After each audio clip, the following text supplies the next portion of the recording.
Assalamualaikum warahmatullahi wabarakatuh.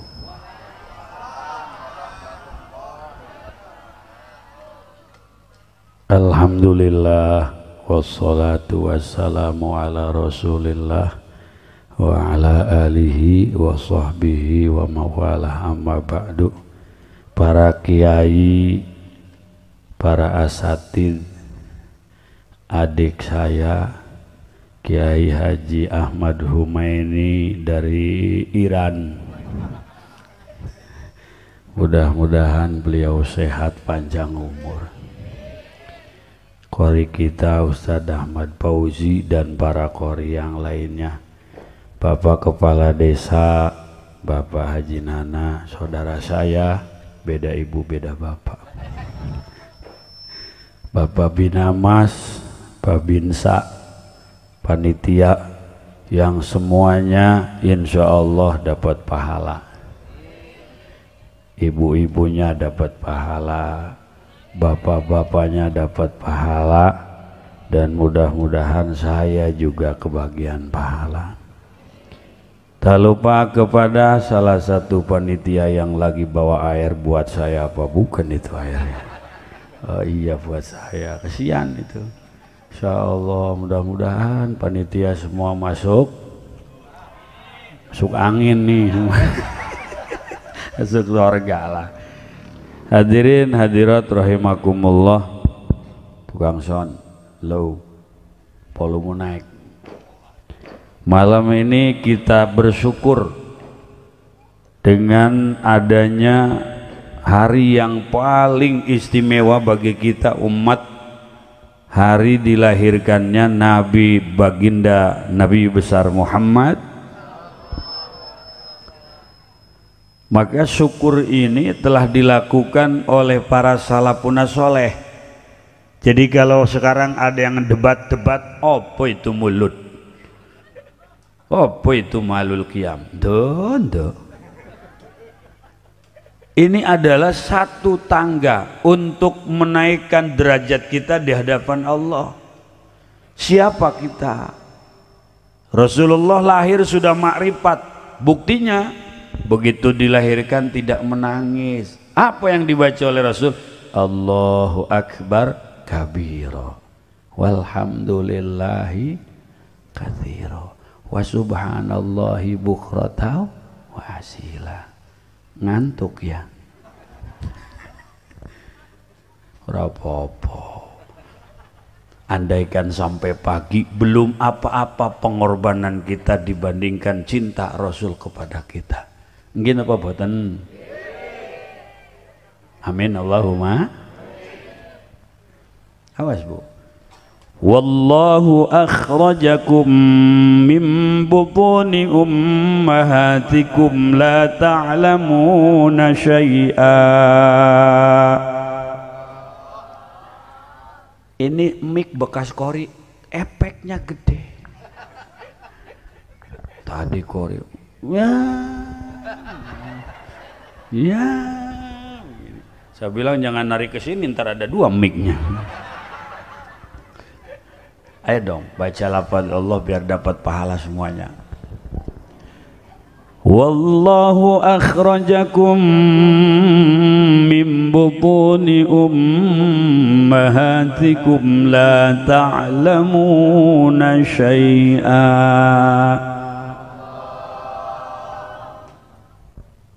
Wallahu akhrajakum, ini bukan kharaja, akhraja, Allah yang mengeluarkan kamu sekalian. Kalau tanpa dikeluarkan oleh Allah nggak bisa keluar. Lah gimana keluar? Kepala sama jalannya gedean kepala. Maka ibu-ibu nih luar biasa, calon penghuni surga. Pede habis aminnya. Bobo, melahirkan sakit apa enggak? Sakit iya, hamil tiap tahun. Ya gimana nggak sakit? Masuknya 3 on, keluar 3 kilo. Keluarnya ada kupingnya, ada hidungnya, ada dagunya, ada tangannya, ada kakinya. bisa nyangkut. Kalau ke dalamnya masuknya mulus, nggak ada kuping, nggak ada hidung, ada kepala juga lencos ya. Masya Allah, Allah yang mengeluarkan. Bu, woi, ini baru pertama kali saya ceramah hadirin. Tiang handphone nama jamaah depanan tiang handphone. Inilah kepentingan YouTuber, saudara-saudara. Jaga kesehatan YouTuber, jangan sampai YouTuber nantinya. Ya Allah. Wallahu akhrajakum min butuni ummahatikum. Allah yang mengeluarkan kamu dari perut-perut ibu kamu. La ta'lamuna syai'a. Kita ora-ora apa-apa. Maka bayi yang lahir nangis. Rasul enggak nangis. Rasul sudah tahu Allah Tuhannya. Rasul sudah tahu Allah itu Sang Khalik. Maka Rasul baca tasbih, baca tahmid, baca tahlil, baca takbir. Lah kita mah bayi siapa saja lahir pasti nangis.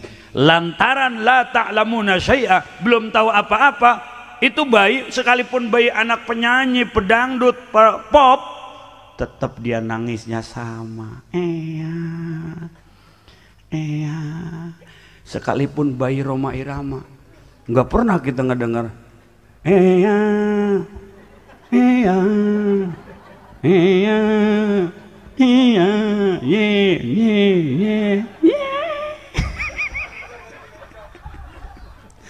la ta'lamuna syai'a, nggak tahu lagu. Ya Bu ya, tuh Ronaldo punya anak tuh, Ronaldo nomor 9 dia kaosnya. Dia punya anak, walaupun lagi main di lapangan banyak supporter, ole ole ole ole, tetap anaknya lahirnya enggak enggak tahu lagu, enggak tahu bahasa, enggak tahu Tuhan. Karena ketika di alam kandungan sang ibu dia mengenal, ditanya oleh Allah, alastu birabbikum, hei bukankah aku ini adalah Tuhanmu? Qalu, iya, bala syahidna, engkau adalah Tuhanku ya Allah. Tapi begitu keluar di dunia, kenapa ada yang menuhankan benda, menuhankan pusaka, menuhankan gunung, menuhankan laut, menuhankan jabatan, menuhankan kekayaan? Berarti ingkar dari perjanjian dengan Allah Subhanahu. Maka malam ini kita kembalikan kesadaran, kembalikan kebersihan, berpikir tentang adanya Sang Khalik. Ibu, assalamualaikum. Waalaikumsalam. Jangan tidur ya. Iya, kalau ibu tidur di sini saya pulang. Iya, masya Allah, Bu. Sekarang kesadaran kita dikikis sama handphone. Ini kita bicara fakta. Kalau orang waras, gak mungkin dia habis dandan pasang handphone di depan, lalu dia pasang kamera depan, lalu dia bikin video sendiri joget-joget. Itu orang edan. Terus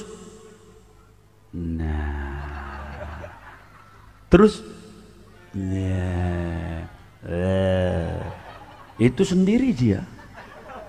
Dandan sendiri, gaya sendiri, lunggak lenggok sendiri, ketawa sendiri.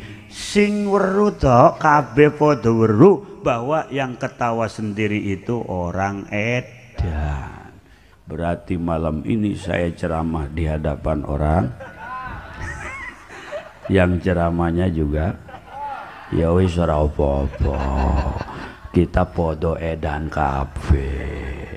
Hadirin hadirat muslimin muslimat yang pada edan rahimakumullah. Ibu edan apa enggak, Bu? Kalau enggak, tolong kembalikan kewarasan dan kesadaran kita. Handphone 5 juta berani beli, tapi ke musola belum pernah 5 juta jariah. Tadi tuh ada ya Robi Bil buat masjid kesepuan, yang di kantongnya ada duit 100.000, 50.000, 20.000, 10.000, 5.000, 2.000, mesti yang keluar yang edan. Kalau orang waras 100.000. Orang edan ngomongnya, ini 2.000 masuk surga, masuk WC umum 2.000 mah. Ngasih duit 5.000 nggak ada kembali, berak lagi aja masuk gitu. Masya Allah. Tuh. Oleh karenanya ulama selalu mengajak kita supaya kolbu ini nyantel sama Allah, tapi nggak mungkin kalau tanpa lewat Rasul. Nih kasih tahu sama teman-teman kita yang masih kekeh dengan pendapatnya, apa itu maulid, apa itu ziarah kubur. Nek sampean ziarah kubur sampai siang dan malam gak mungkin sampai kepada ahli kubur. Allahu Akbar. Bu, uy, masih ada? Mudah-mudahan panjang umur.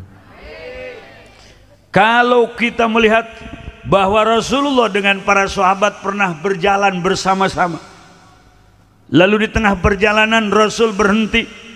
Apa kata Rasul? Atasma'una ma asma'u. Hei sahabat-sahabatku, apakah kalian mendengar apa yang aku dengar? Maka sahabat menjawab, tidak ya Rasulullah. Apa kata Rasul? Wahai sahabatku, di kuburan ini ada 2 orang yang disiksa dengan siksa yang amat sangat berat. Dosanya apa ya Rasul? Dosanya besar tapi dianggap kecil olehnya. Pertama, orang ini disiksa karena kalau kencing gak pernah cebok. Sambil berdiri. Ini kerjaannya sopir. Sopir truk.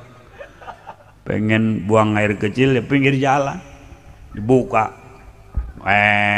Dia mah lihat ke atas, nggak mau ngelihat dia. Paling sebentar jelek amat lihat lagi ke atas. Ya Allah, habis kencing bukannya cebok, sentil kepalanya. Udah begitu belum bersih juga digoresin ke ban mobil, seot katanya. Itu makin hitam aja dia. Nah nih sopir kalau begini, kalau belum tobat nih siksanya dahsyat. Laki-laki bu ya, perempuan mana bisa kencing berdiri, wacak-acakan sambil duduk juga.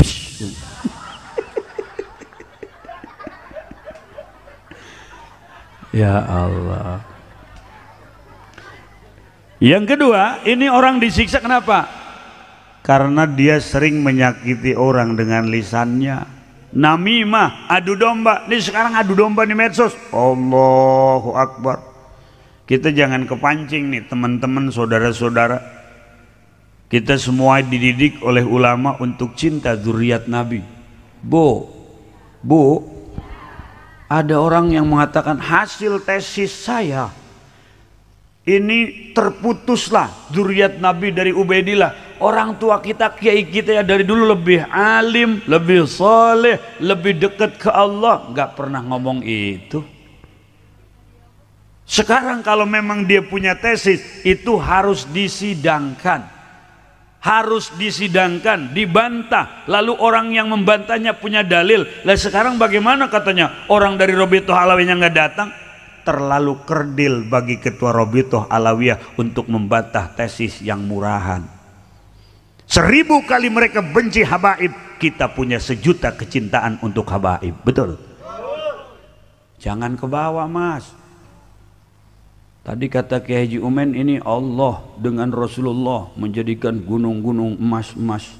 Sekarang emas-emas ada di sini. Jangan ke bawah-bawah.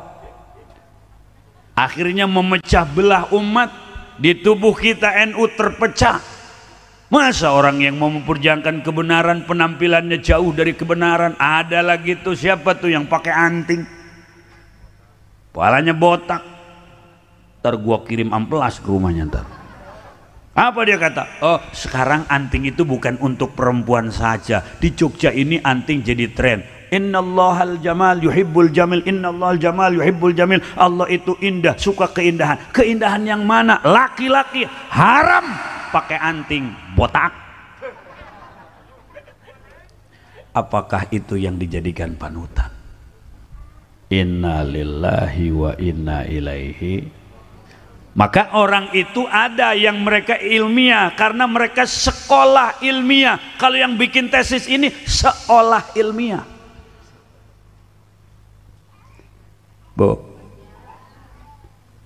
sekarang penampilannya justru dia membantah nasab Habib tapi dia ngaku Habib. Sekarang ceramahnya dia caci maki. Yang dulu dia katakan, kenapa tesis ini saya buat? Karena ada orang yang mengklaim turunan Rasul tapi ceramahnya caci maki. Sekarang dia yang caci maki. Ya Allah, kita mah ikut guru-guru kita. Abah Uci cinta Habib, Abah Sepuh cinta Habib, Abah Entoh cinta Habib, Abah Umen juga cinta Habib. Abah Umen mantep men. Cinta Habib.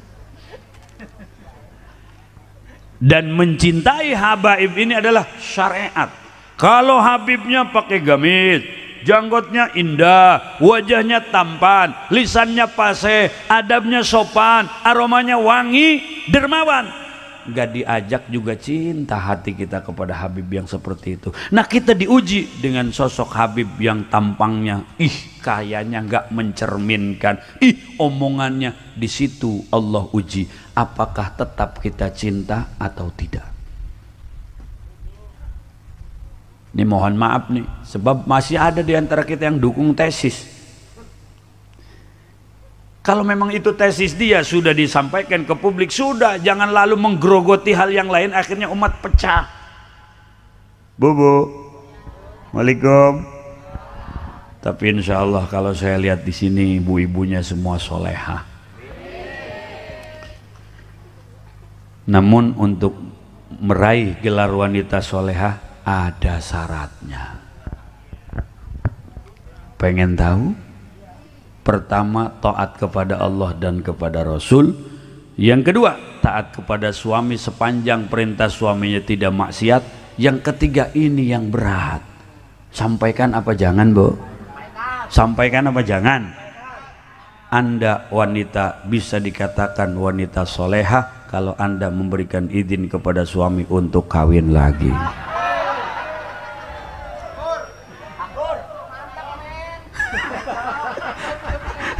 Mau ngasih izin gak, Bu? Ngasih izin gak? Nggak ngasih izin gak? Enggak ya? Bagaimana kalau kata suaminya, nih sayang, uang 5 juta tiap minggu, sebulan 20 juta, ini untuk kamu sayang, tapi aku izinkan menikah lagi. Mau diizinkan apa enggak? Duitnya diambil apa enggak? Nah, inilah masalahnya saudara-saudara. Perempuan itu sama, yang penting duit. Nah itu. Dan kita yang sekarang maulid, dulu kita sering di kampung melihat sosok-sosok yang ayu, elok, tawadu, membaca berjanji. Berjanji simtuduror, ini karya-karya cucu-cucu Rasul yang sekarang nasabnya dibantah.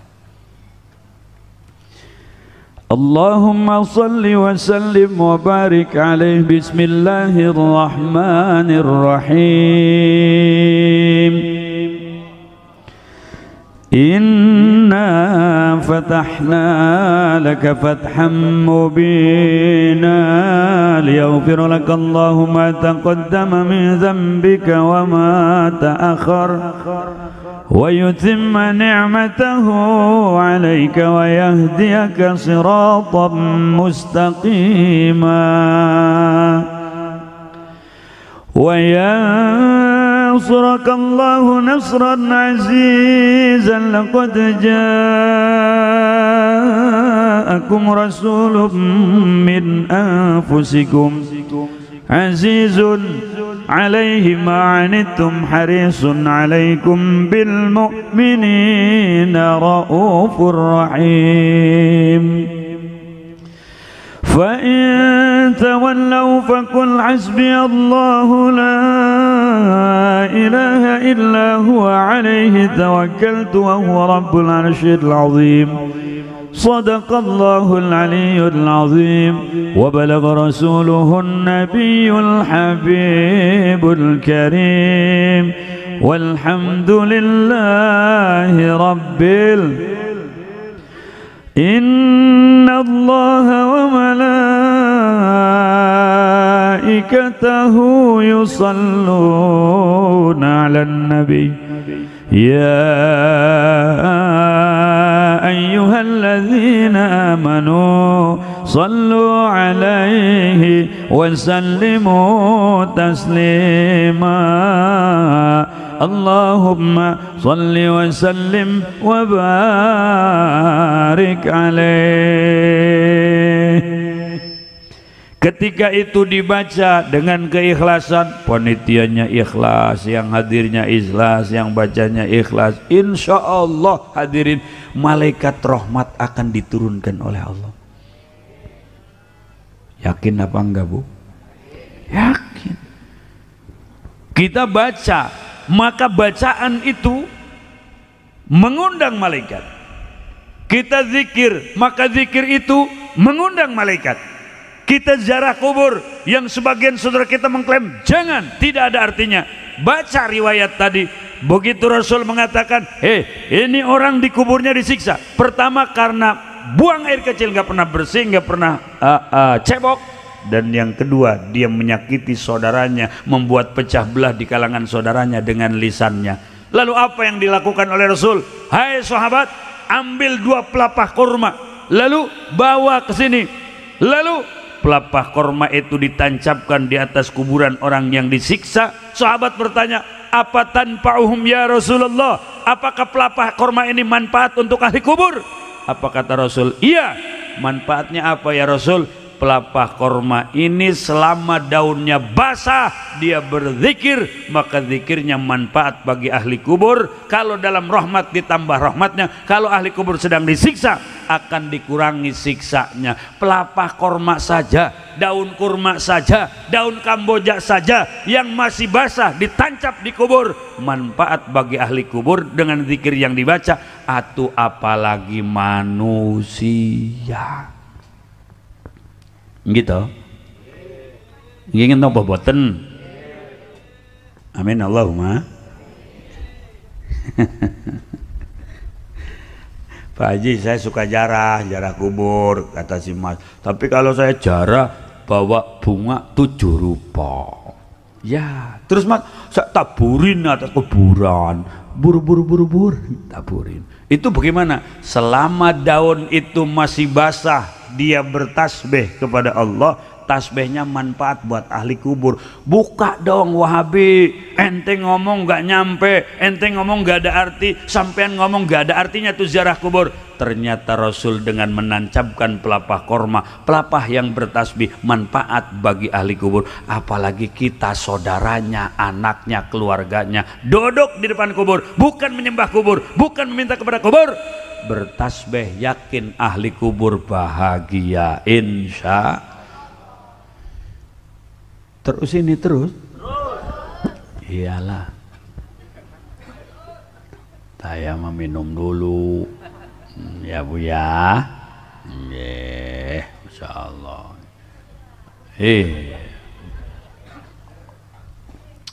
Ini jamaah sama karpet, banyakan karpet hadirin. Oh sebagian sudah pada, ya nggak apa-apa, tinggal sebagian lagi mau pulang juga. Nggak apa-apa Bu.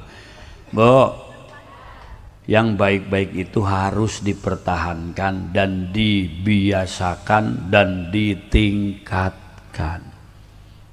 Ya Allah, saudara kita nih di Palestina lagi perang. Kita belum apa-apa, perang sama ngantuk juga kita kalah sekarang. Sekolah besok, kerja besok, tapi kalau nonton bola jam 2 nggak ngomong kerja toh, maka inilah perjuangan. Wih, ini maulid luar biasa nih di kompleks ini tuh, tenda panjang, tuh panjang.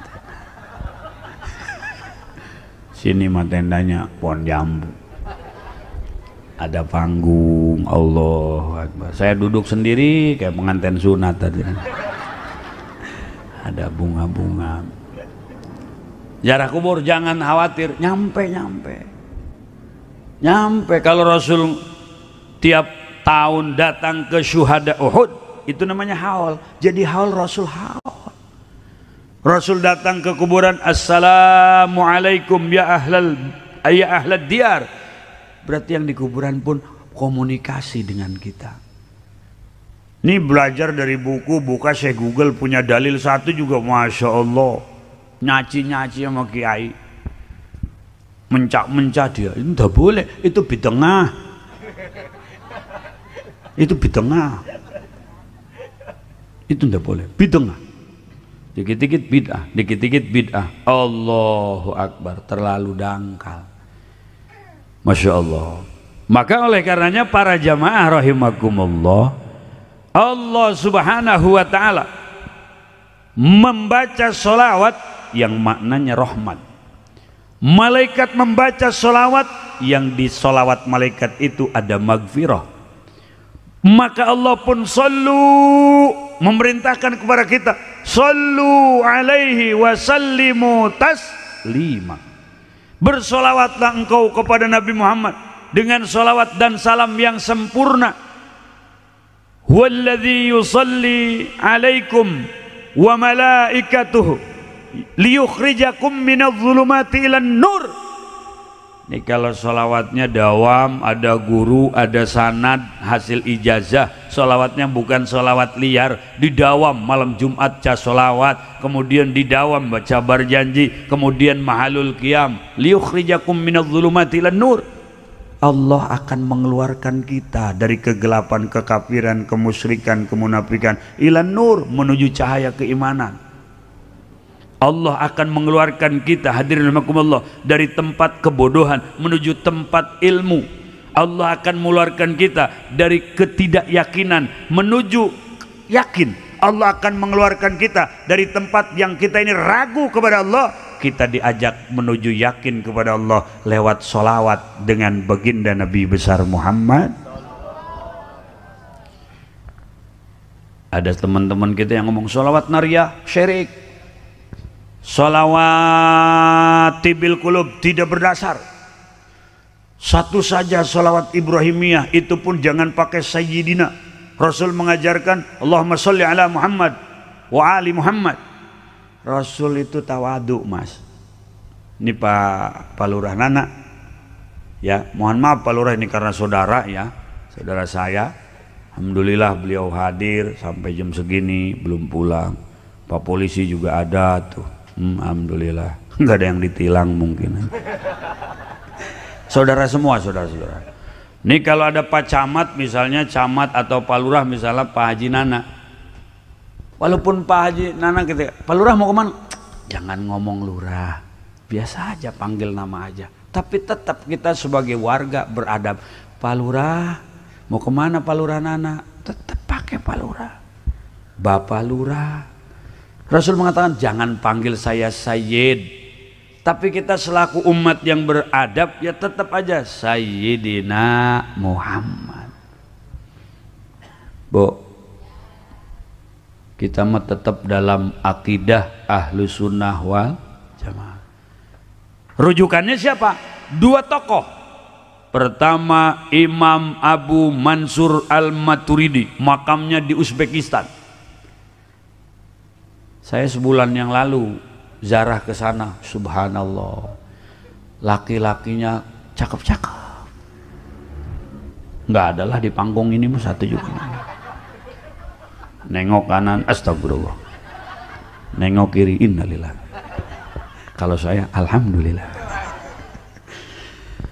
Perempuannya juga cantik-cantik. Saya ngeliatin dari sini sampai sono nggak ada. Itu kalau ngelihat perempuan Uzbekistan 10 orang jadi 20. Kenapa? Karena bayang-bayangnya juga cantik. Kalau di kita boro-boro bayang-bayangnya, aslinya juga. Tapi walau bagaimanapun secantik-cantiknya wanita Uzbekistan, tetap lebih cantik orang Indonesia. Lebih cantik istri kita. Sebab kalaupun cantik tapi bukan milik kita, ya kita nggak bisa ngapa-ngapain. Cuman itu kalau sering ke Uzbekistan bisa katarak mata kita. Ngiler aja. Insya Allah, mana istri nggak ikut. Kalau istri ikut leher keras, nggak boleh nengok. Cantik-cantik Bu. Di situ ada makam namanya Abu Mansur Al-Maturidi. Siapa Abu Mansur Al-Maturidi? Ini cucu daripada sahabat Abu Ayyub Al-Ansar. Siapa Abu Ayyub Al-Ansar? Seorang sahabat Ansar yang ketika Rasul hijrah dengan sahabat Muhajirin datang ke Madinah. Tala'al badru min thaniyatil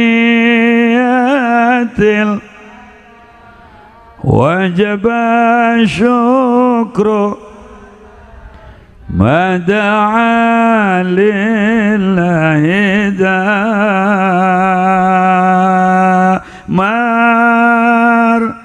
marhaban ya marhaban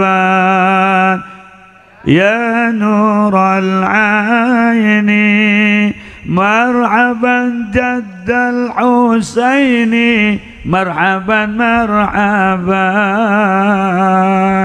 Disambut Rasulullah dengan tala'al badru alaina, maka tempat yang menjadi persinggahan Rasul dan sahabat adalah rumah sahabat Abu Ayyub Al-Ansari. Rumahnya dipersilahkan, makanannya dihidangkan. Jadi kalau menghidangkan, nyuguh untuk orang yang kita undang atau tamu yang datang, itu sunnah. Ini sekarang panitia kalau maulid ada yang bilang itu mubadir tuh, beli-beli kue. Enggak mau mubadir, kita makan, nggak habis kita bawa. Panitia jangan pengen. Iya, panitia capek pahala, alhamdulillah.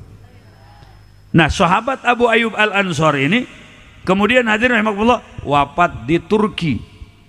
Wafat di Turki, makamnya di Turki. Nah, dari sahabat Abu Ayyub Al-Ansar turun temurun lahirlah Imam Abu Mansur Al-Maturidi. Sering disondingkan dengan seorang ulama Abu Hasan Al-Asy'ari. Di mana? Di Irak. Siapa dia? Abu Hasan Al-Asy'ari adalah cucu daripada sahabat Rasul. Siapa? Abi Musa Al-Asy'ari. Ketika Abi Musa Al-Asy'ari membaca ayat fasawfa ya'tillahu biqaumin yuhibbunahum wa yuhibbuna, Allah akan mendatangkan suatu kaum yang kaum itu dicintai Allah dan kaum itu mencintai Allah. Apa kata Rasul? Sambil menepuk punggung Abi Musa Al-Asy'ari, hum qaumu hadza, kaum itu adalah kaum orang ini, turunan ini. Abi Musa Al-Asy'ari punya anak, punya cucu, terus lahirlah Abu Hasan Al-Asy'ari, dua tokoh yang jadi rujukan dalam berakidah Ahlus Sunnah wal Jamaah. Sebelumnya Abu Hasan Al-Asy'ari pengikut Mu'tazilah. Mu'tazilah orang yang mendewakan akal. Beragama ukurannya akal. Kalau masuk akal oke, tidak masuk akal jangan. Maulid apa itu? Tidak masuk akal. Ziarah kubur jangan. Apa itu? Tidak masuk akal. Mu'tazilah. Wahabi baru itu Mu'tazilah lama hadirin. Ya Allah, saya kalau ceramah tengah malam begini suka lapar saudara-saudara. Iya. Dan saya seumur ceramah baru ada tatakannya nampan hadirin. Nampannya numpuk dua lagi nih, ada nampan. Ada air nggak ada tisu. Mentang-mentang akeh wong Jawa tisu mereknya Paseo. Kalau di sini Pasea ini. Mas, kipasnya dimatiin saja. Iya, iya. Aduh. Iya. Masuk angin. Ini saya nanya nih terus. Ya biarin nih. Jadi dua tokoh ini Bu nih. Nah dia dulu punya guru nih, Abu Hasan Al-Asy'ari ini punya guru. Siapa gurunya? Imam Jabai atau disebut Syekh Jubai. Siapa dia? Gurunya berikut orang tua tirinya, ayah tiri. Jadi emaknya janda. Dinikah sama kiai ini. Syekh Al-Jubai. Itu tokoh Mu'tazilah, penganut Wasil bin Atha. Dulu Abu Hasan Al-Asy'ari ini muridnya. Akhirnya keluar dari akidah Mu'tazilah menjadi Ahlu Sunnah wal Jamaah. Ini mohon maaf ibu-ibu, banyak saudara kita yang baru kenal Islam dengan label hijrah sudah mencak-mencak sama kiai. Apa itu? Pelaku bid'ah. Allahu Akbar. Ada tuh di YouTube tuh yang bewokan tuh. Sorban ini bid'ah, itu serbet. Enak aja bro. Serbet dia bilang. Maka kudu ngaji. Bo, ngaji ya. Apalagi Anda perempuan yang tiap bulan datang tamu bulanan. Apa namanya? Haid atau men. Ya. Kalau sedikitnya men sehari semalam. Kalau galibnya 1 minggu. Paling banyak 15 hari 15 malam. Itu paling banyak. Kalau lebih itu bukan men, bukan haid, namanya darah istihadah, bukan istiqomah, saya juga tahu. Istihadah. Kalau yang keluar darah istihadah, Ramadan ya puasa, ada adzan ya sholat, iya sholat. Cuman kalau yang istihadah itu kategori daimil hadat, jangan wudhu dulu kalau belum masuk waktu. Allahu Akbar, Allahu Akbar. Jangan pakai eho.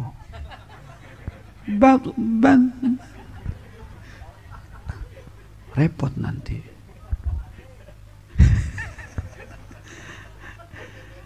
Gak apa-apa sih. Allahu Akbar, Allahu Akbar. Nah, zuhur ya? Iya. Baru tuh ibu wudu, bersihkan dulu, pakai pembalut, wudu, langsung sholat. Tidak boleh wudu kalau belum masuk waktu. Paham ya Bu ya? Ini mohon maaf nih, sedikit sensitif sebetulnya, tapi harus saya katakan karena aku sayang kamu.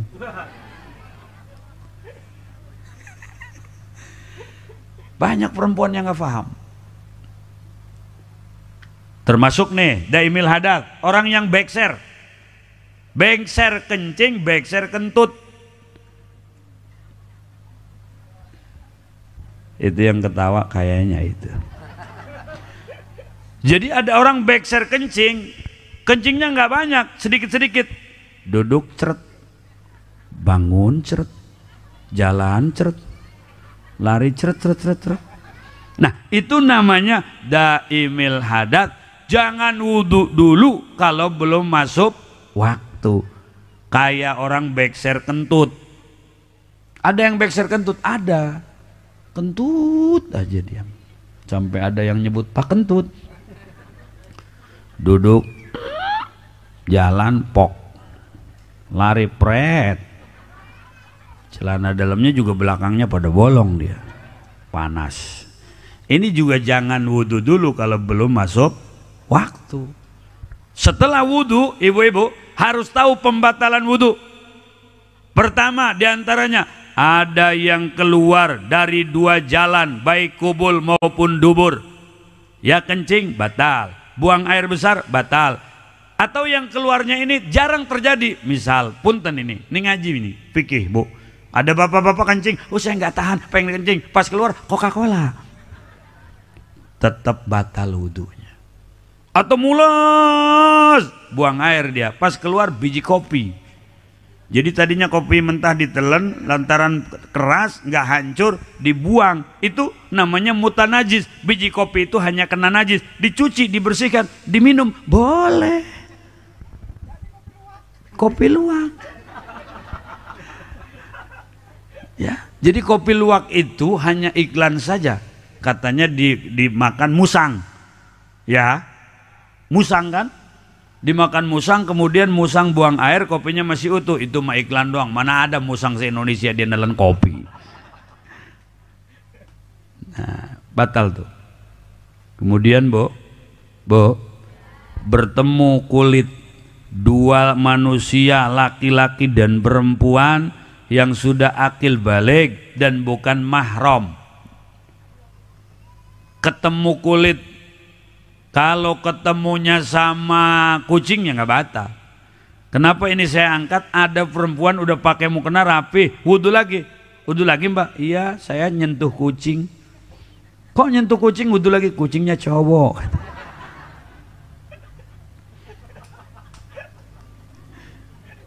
Waduh, ya ada aja yang begitu. Ada lagi perempuan yang dia setelah wudhu ada mertuanya, assalamualaikum, waalaikumsalam. Pak teh, ya salaman. Oh maaf saya punya wudhu. Mertua itu nggak batal wudhu. Mertua nggak batal wudhu. Karena dia mahram. Yang namanya mahram itu setiap yang diharamkan kita nikah itu namanya mahram. Mahram itu ada 3. Ada bin nasab karena turunan, ayah, bunda, anak-anaknya mahram. Anak-anaknya ke ayah dan bundanya mahram, haram dinikah. Kemudian ada mahram birrodho, sebab nyusu. Ada ibu-ibu melahirkan lalu dia kanker payudara, anaknya tidak bisa dikasih ASI, anaknya ikut netek ke ibu hindun misal, maka anak itu ke ibu hindun namanya ibu susu, haram dia menikah jadi mahram karena dia ikut nyusu. Ada ibu-ibu yang nanya, kalau suami saya lain itu ceritanya. Mas ketawanya kenceng amat mas. Nah ibu itu punya anak misalnya Zainab. Nah yang ikut netes sama ibu hindun itu sama anak ibu hindun yang Zainab, dia nggak boleh nikah karena mahram susu, nggak boleh, dan dia nggak batal wudhu. Ada lagi mahram bil musaharah, karena mertua, mantu sama mertua nggak batal wudhu. Itu semua mahram ala takbid, selamanya mahram. Ada mahram ghair takbid. Bagaimana mahram ghair takbid? Bapak misalnya nih, bapak ya, Pak, siapa namanya Pak? Pak Beni. Hah? Oh Bapak Dr. Andes Beni. Ya, Pak Beni ya. Kalau dulu Dr. Andes ya. Sekarang mah SPD. SPD ya. Berarti gelar tahun berapa itu? Beni. Hah? Bukan? Oh iya Pak Beni. Iya. Saya dulu waktu kecil masih ingat lagu Pak Beni itu, Bento itu ya. Namaku Bento. Oh ini ternyata ya. Masya Allah. Kalau itu Beni Soeharto, kalau ini Beni Kalibau, saudara-saudara. Ketua panitia, Masya Allah. Mohon maaf ya, saya karena nggak ngerasa yang lain jadi saudara, jadi nggak ada batas. Ya walaupun nggak ada batas, pulang lain nanti kan gitu. Ya pulang lain, saya kerimpakan gitu ya. Masya Allah. Tadi ngomong di mana saya? Nih, misalnya Pak Beni menikah lagi, misal. Ibu ada Pak? Mana ibu mana? Oh ya mohon maaf, di atas ya Bu ya. Ya Allah, mohon maaf Bu, ini contoh aja. Tapi walaupun iya nggak masalah kan. Misal nih, aduh jangan Pak Beni ntar pulang repot. Aduh. Lanjut nggak apa-apa. Misalnya Bu ya, Pak Beni nikah lagi.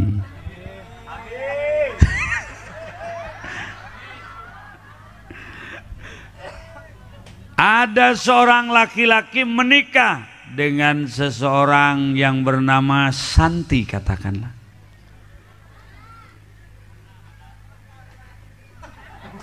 Anak Pak Beni.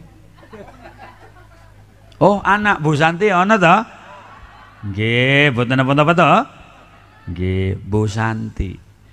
Nah, Bu Santi ini punya adik namanya Neti. Ada lagi. Maka yang menikah dengan Ibu Santi ini mahram kepada Ibu Neti. Mahramnya tidak boleh dia menikah dengan adik iparnya itu, karena tidak diperbolehkan menikah dikumpulkan adik dan kakak. Tapi ini ghair takbid. Artinya kalau sama kakaknya sudah enggak, masih rumah tangganya, boleh nikah sama adiknya. maka sama adik ipar mah batal wudu. Kalau kita menikah, kakaknya ditikah, adiknya ditikah, tidak boleh haram. Maka kalau kita menikah dengan adiknya, misalnya Neti, maka kita sama Santi itu mahram. Tapi guer takbid, bukan selamanya. Tetap batal wudu sama dia. Karena kalau sudah cerai misalnya, boleh nikah sama kakaknya. Atau suka disebut di kita, seseorang laki-laki menikah dengan perempuan, lalu perempuan itu meninggal, lalu laki-laki itu menikah dengan adiknya, namanya turun ranjang. Kalau orang menikah dengan perempuan, lalu perempuan yang dinikahnya itu meninggal, lalu ada kakaknya kawin dengan kakaknya, namanya naik ranjang. Kalau orang menikah kemudian dia cerai hidup-hidup, menikah dengan seorang perempuan, cerai dengan perempuan itu, nikah lagi sama adiknya, itu namanya ranjang rusak, saudara-saudara. Maka kalau ibu bapak nggak ngaji, nggak tahu, repot. Bu, Minggu suka ngaji nggak Bu? Bawa kolong Ambon ya. Tapi yang saya lihat nih, walaupun saya nggak familiar banget, ini wajah-wajah hari Minggu suka ada. Bukan, tukang baju itu di Cilamu. Haji, nggak ngaji repot. Anak kita tuh suruh ngaji tuh, ya suruh pada mondok, berpikir secara cerdas, cermat, akhirat, jangan melulu dunia. Apakah kita tidak menyaksikan orang-orang yang dulu jadi raja mati? Presiden Soekarno mati, Presiden Soeharto mati, semua raja-raja, Fir'aun mati, Qarun mati. Jangankan mereka yang jelas-jelas kafir, Fir'aun, Qarun, para nabi, para rasul Allah kekasih meninggal dunia, menandakan dunia ini akan kiamat. Kalau dunia tidak akan kiamat, tentu Rasulullah tidak akan mati, meninggal. Maka tandanya bahwa Rasul dipanggil oleh Allah, menghadap kepada Allah, Rasul dipanggil oleh Sang Holik, itu jadi dalil bahwa dunia ini akan selesai. Kiamat ada dua, ada kiamat sugro, ada kiamat kubro. Kiamat sugro mana? Orang tua kita yang sudah meninggal mendahului kita, itu namanya kiamat sugro. Nanti ada kiamat kubro, kiamat besar, dirusak jagat raya. Tuar.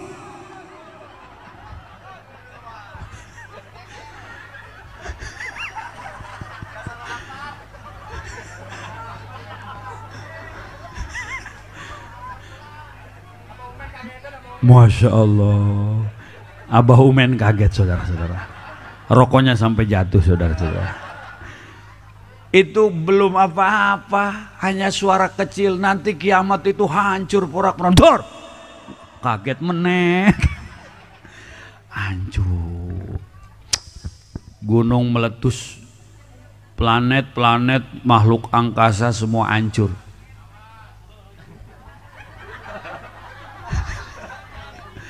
Udah enggak, kiamatnya udah. Ya Allah, hancur. Nanti kita di padang mahsyar digiring nanti. Kalau udah kiamat kubro tuh, itu yang di kuburan-kuburan bangun. Yang udah tinggal tulang belulang atau yang tinggal tulang berutuk nih. Ya. Jadi kan kalau hancur itu semua kiamat hancur, kecuali 8 perkara yang gak hancur, diizinkan oleh Allah. Pertama aras, kedua kursi, 3 kolam, 4 lauhil mahfud, 5 sorga, 6 neraka, 7 ruh. Yang ke-8 nih, kita punya tulang punggung, kita urut sampai ke bawah. Di sini ada nih yang agak maju ngejenul, ini tidak hancur. Ini namanya ekor, kalau bahasa Inggrisnya tunggir. Ini kalau bahasa Arabnya, bahasa Arab kita namanya luhur ba'al ya.